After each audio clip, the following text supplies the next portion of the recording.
ujumbe mfupi anipatie summon kwa SMS na atakataa. Nikamwambia basi nitumie kwa WhatsApp, atakataa.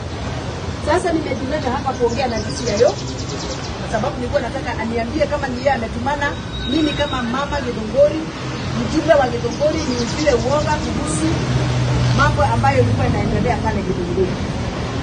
Na DCIO hapa na timu yake na DCIO hata yule anasimamia criminal investigation in the region anaitwa Dr. Mugambi amenipigia leo asubuhi akaniambia sisi hatujui maneno kama hayo, hao ni wakora. Na mimi nafikiria wao wanatupigia simu, wao ndio wanaamgani watu na wanaua watu hapa Githunguri, na kwa hivyo lazima tuwafichue na tujue ni akina nani wale ambao wananipigia simu alafu wamezima simu. Kama yule alinipigia simu sasa amezima simu jana yote, hata leo amezima simu.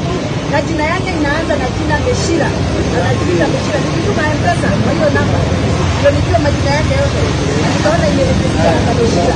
Kama hakuna Meshira kwa DCIO na kwa DCIO hakuna mtu anaitwa Meshira. Kwa hivyo those are the people who are mercenaries hired by politicians to intimidate, kill and abduct.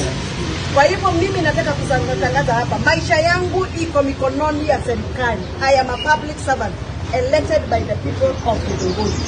Anything happening to me, tunajua ni akina nani wanatumana.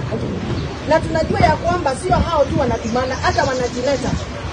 On Saturday morning, Mheshimiwa Kago Walepia ambaye